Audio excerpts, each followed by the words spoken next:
স্কুলে পড়ানোর সঙ্গে সঙ্গে এসআইয়ের কাজ নিয়ে তাদের অসুবিধার কথা জানাচ্ছেন এবং সংশয় প্রকাশ করছেন তাদের নিরাপত্তা নিয়ে।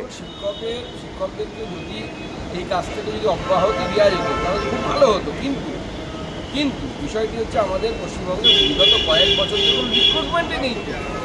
কোন সরকারি কর্মচারীদেরকে কাজে লাগানো হবে? এবং আমি মানে এটা অবশ্যই মনে করি যে শিক্ষকদেরকে পড়াশোনার কাজেই শুধু রাখার চেষ্টা করা উচিত, কিন্তু এই মুহূর্তে পশ্চিমবঙ্গ সরকারের ইয়েই নেই, কর্মচারী নেই। লাস্ট কবে রিক্রুটমেন্ট হয়েছিল? ক্লার্কশিপ অন্যান্যরা বলুন, খুঁজেই পাবেন না কোথাও। অভিষেক বন্দ্যোপাধ্যায় বলেছেন কালকে 2 বছরের কাজকে 2 মাসে করা হচ্ছে, বোঝাই যাচ্ছে আগে থেকে কোনো প্ল্যান করা হয়েছে। 2 বছরের কাজ হয়নি, মূর্খের মতো কথা বলছেন, পড়াশুনো করেন না।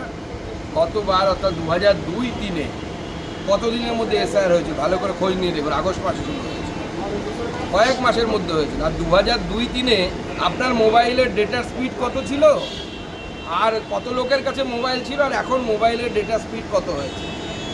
ইনফরমেশন টেকনোলজি যত উন্নত হবে তত এই সমস্ত কাজগুলো তো তাড়াতাড়ি হবে, অত্যন্ত স্বাভাবিক ব্যাপার। এরা নন ইস্যুকে ইস্যু তৈরি করে বেকার যুবকদের হাতে কাজ নেই, মহিলা সুরক্ষিত নয়, এই সমস্ত ইস্যু থেকে চোখ ঘোরানোর চেষ্টা করছে।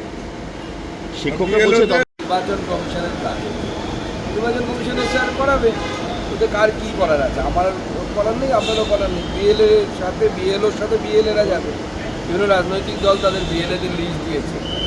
নির্বাচন কমিশনের দায়িত্ব হচ্ছে বিএলওদের সুরক্ষাকে নিশ্চিত করা, যেন কোনো বিএলও হিংসার শিকার না হয় বা কোনো রকম প্রেশারে কাজ করতে না হয় কোনো বিএলও। এবং ওটা ভারতবর্ষে এসআইআর হয়েছে, এর আগে 12 বার হয়েছে, 13তম বার হচ্ছে পশ্চিমবঙ্গ হচ্ছে। আজকের তৃণমূলের মেগা র্যালি, আজকের থেকে এসআইআর শুরু হচ্ছে, সেখানে দাঁড়িয়ে তৃণমূলের মেগা র্যালি, মমতা বন্দ্যোপাধ্যায়, অভিষেক বন্দ্যোপাধ্যায় দুজনেই র্যালিতে হারবেন এসআইআর নিয়েই।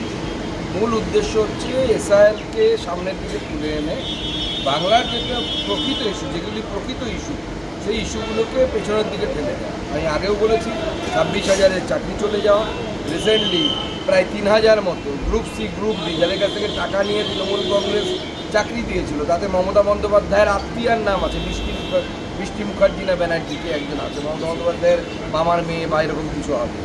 এই সমস্ত জিনিস থেকে দৃষ্টি করানো, চাকরি নেই। এফডিআই গোটা ভারতবর্ষে যখন লক্ষ লক্ষ কোটি টাকা হচ্ছে, পশ্চিমবঙ্গের এফডিআইয়ের পার্সেন্টেজ হচ্ছে 0.61, এবং একের পর এক ধর্ষণ, নারীরা অসুরক্ষিত, এই সমস্ত কিছু থেকে চোখ ঘোরানোর জন্য এসআইআরকে উপরে তোলা হচ্ছে, এসআইআরকে ইস্যু বাড়ানো হচ্ছে। এসআইআর তো নির্বাচন কমিশনের বিষয়, আপত্তি থাকলে কোর্টে যান, সুপ্রিম কোর্টে যান। এসআইআর ঘোষণার পর জাল বার্থ সার্টিফিকেট বিলি হচ্ছে জেলায় জেলায়, এমনটাই অভিযোগ বিজেপির। বিলি করে কিচ্ছু হবে না, ভালো করে হ্যান্ডবুকটা পড়তে দেখুন, পড়ে দেখুন, বিএলওদের হ্যান্ডবুকে সব লেখা আছে। যতই পরে বার্থ সার্টিফিকেট দেওয়া হোক, এখন যদি আমি আমার বার্থ সার্টিফিকেট তুলে আনি, আমার বার্থ সার্টিফিকেট নেই, তো আমি এখন যদি বার্থ সার্টিফিকেট তুলতে যাই, পুরনো বার্থ সার্টিফিকেট হবে নাকি ওটা? একেবারে লেগে থাকতে বলেছে অভিষেক বন্দ্যোপাধ্যায়, যারা বুথ লেভেল এজেন্ট আছে তাদের জন্য কোনো রকম ছাড়া না।